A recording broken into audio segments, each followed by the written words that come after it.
Hello, my dear friend. I am your biology teacher. First of all, I am introducing the testes. This is the introduction part. Further query to comment section. And now let's start the chapters. So, introduction of testes.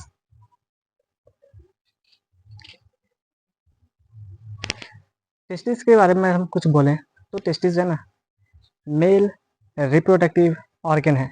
जैसे female reproductive organ में ovary होता है, ऐसे ही testis male reproductive organ है। इसमें सबसे पहला point आएगा, it's a male reproductive organ. अब जब ये मेल रिप्रोडक्टिव ऑर्गन है तो इसमें एक प्रोसेस चलेगा, इसमें एक प्रोसीजर चलेगा, और वो प्रोसीजर है spermatogenesis occurs, in which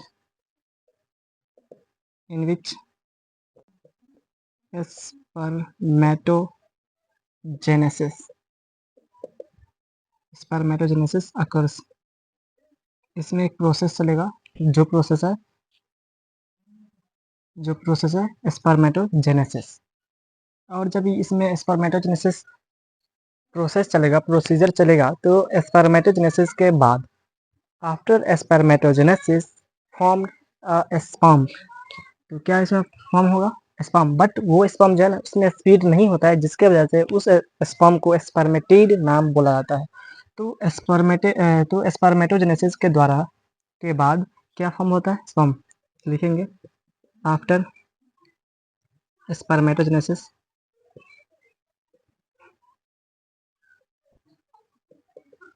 formed a spermatid। अब जब स्पर्मेटिड का फॉर्मेशन हुआ है तो इसमें कुछ एक और प्रोसीजर चलता है। एक प्रोसेस के द्वारा स्पर्मेटिड कन्वर्ट होता है स्पर्म में, उस प्रोसेस को बोला जाता है स्पर्मियोजेनेसिस। तो लिख देता हूँ कि spermatid convert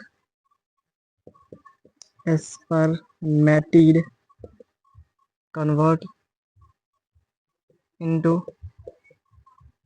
sperm by using spermiogenesis।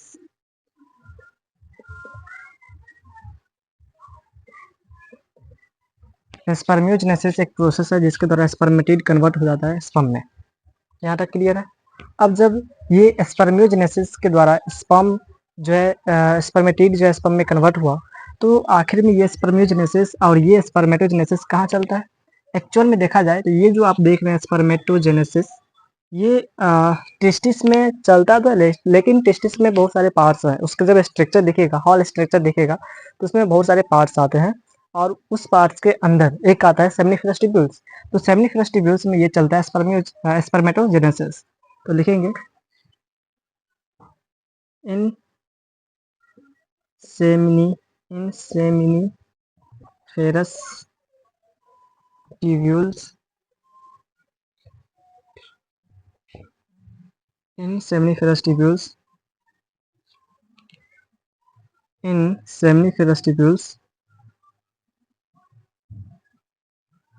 process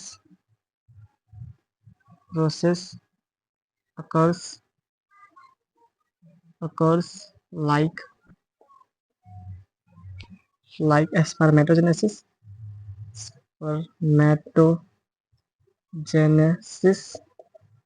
and during spermatogenesis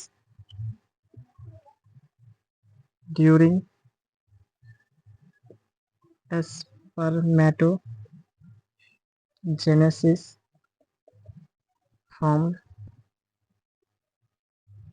a sperm by spermiogenesis। Seminiferous tubules में जब स्पर्म बन चुका है तो स्पर्म को क्या चाहिए? डायरेक्शन चाहिए, क्योंकि सेमिनिफरस ट्यूब्यूल्स में स्पर्म तो रह नहीं सकता है। इसको फर्टिलाइज होने के लिए, न्यू बेबी डेवलप करने के लिए इसको क्या चाहिए, मीडियम चाहिए, मीडियम भी चाहिए और साथ में डायरेक्शन भी चाहिए, डायरेक्शन चाहिए। डायरेक्शन क्यों चाहिए, because it is the fertilize with ohm. तो अब इससे आगे दिखाता हूँ कि रियल में ये इसका डायरेक्शन कैसे होता है, कैसे ये मूवमेंट करता है, अभी दिखाता हूँ। अब स्टार्ट करता हूँ, जिसमें मैं बताऊंगा कि सेमिनिफरस ट्यूब्यूल्स में स्पर्म का फॉर्मेशन, स्पर्म का डेवलपमेंट रियल में कैसे होता है। इससे पहले चलिए आज टेस्टिस का स्ट्रक्चर देख लेता हूँ, उसके बाद सेमिनिफरस ट्यूब्यूल्स का स्ट्रक्चर दिखा दूंगा और ये वीडियो एंड होगा। तो जब आप टेस्टिस का स्ट्रक्चर की बात कीजिएगा, यहाँ पे क्या देख रहे हैं आप, स्ट्रक्चर ऑफ टेस्टिस। तो जब स्ट्रक्चर ऑफ टेस्टिस देखिएगा तो टेस्टिस के सबसे अपर पार्ट जो होते हैं, ये जो अपर पार्ट है इसका नाम है वेजाइनलिस ट्यूनिका। सबसे अपर पार्ट प्रोटेक्टिव लेयर है, प्रोटेक्टिव लेयर किसका, टेस्टिस का, जिसका नाम है वेजाइनलिस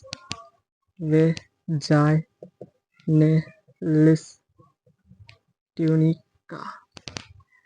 इस वेजाइनलिस ट्यूनिका के अंदर कुछ इस तरह के सेल वॉल बने होते हैं और इस सेल वॉल को बुलाया जाता है ट्यूनिका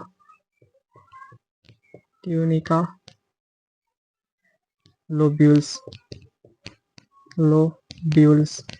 और इस ट्यूनिका लोब्यूल्स में, ये जो ट्यूनिका लोब्यूल्स है, इस तरह का जो अरेंजमेंट है, इस तरह का, ये 250 से 300 का होता है। इसका मतलब इसका संख्या कितना है, 250 से 300।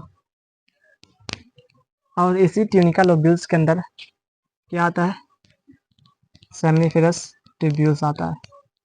और प्रत्येक ट्यूनिका लोब्यूल्स के अंदर कितना, 1 से 3 सेमनीफेरस ट्यूब्यूल्स प्रेजेंट होता है। सेमनीफेरस ट्यूब्यूल्स प्रेजेंट है, सेमनीफेरस ट्यूब्यूल्स प्रेजेंट होते हैं। ये हो गया आपका structure of testis. Structure of testis में सबसे पहला बात हमने ये बताया कि स्ट्रक्चर ऑफ टेस्टिस है, जो टेस्टिस को प्रोटेक्ट करता है वो लेयर है वेजाइनलिस ट्यूनिका। इसके अंदर सबसे मोस्ट लेयर आते हैं जिसका नाम है ट्यूनिका लोब्यूल्स। जिस ट्यूनिका लोब्यूल्स में सेमनीफेरस ट्यूब्यूल्स है अरेंज होते हैं, प्रेजेंट होता है। तो इस ट्यूनिका लोब्यूल्स में लगभग ट्यूनिका लोब्यूल्स 250 से 300 ट्यूनिका लोब्यूल्स प्रेजेंट होते हैं। और इसी ट्यूनिका लोब्यूल्स में, प्रत्येक ट्यूनिका लोब्यूल्स में 1 से 3 सेमनीफेरस ट्यूब्यूल्स प्रेजेंट है। सेमनीफेरस ट्यूब्यूल्स प्रेजेंट है इच ट्यूनिका लोब्यूल्स में। तो जैसे कि आप देख लिए, सेमनीफेरस ट्यूब्यूल्स किसके अंदर है, ट्यूनिका लोब्यूल्स के अंदर। और ट्यूनिका लोब्यूल्स का नंबर कितना है, 250 से 300 है। और सेमनीफेरस ट्यूब्यूल्स का संख्या कितना है, 1 से 3। तो अगर 3 से ले रहे हैं तो 3 से मल्टीपल इधर, 3 से मल्टीपल इधर, इस तरह से गुना कीजिएगा तो 750 से 900, कुछ देखा जाए तो 705 से 1000 सेमनीफेरस ट्यूब्यूल्स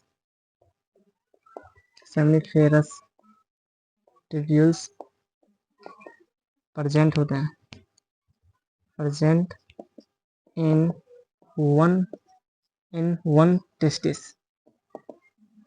एक टेस्टिस में 750 से 1000 सेमनीफेरस ट्यूब्यूल्स प्रेजेंट होते हैं। ये स्ट्रक्चर देख लीजिए, स्ट्रक्चर में कोई डाउट नहीं होगा, नंबर भी डाउट नहीं होगा।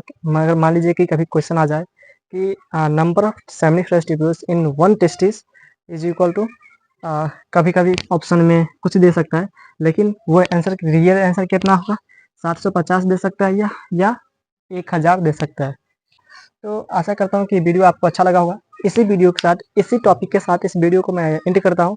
मिलते हैं अपने नेक्स्ट वीडियो में, तब तक के लिए बाय बाय।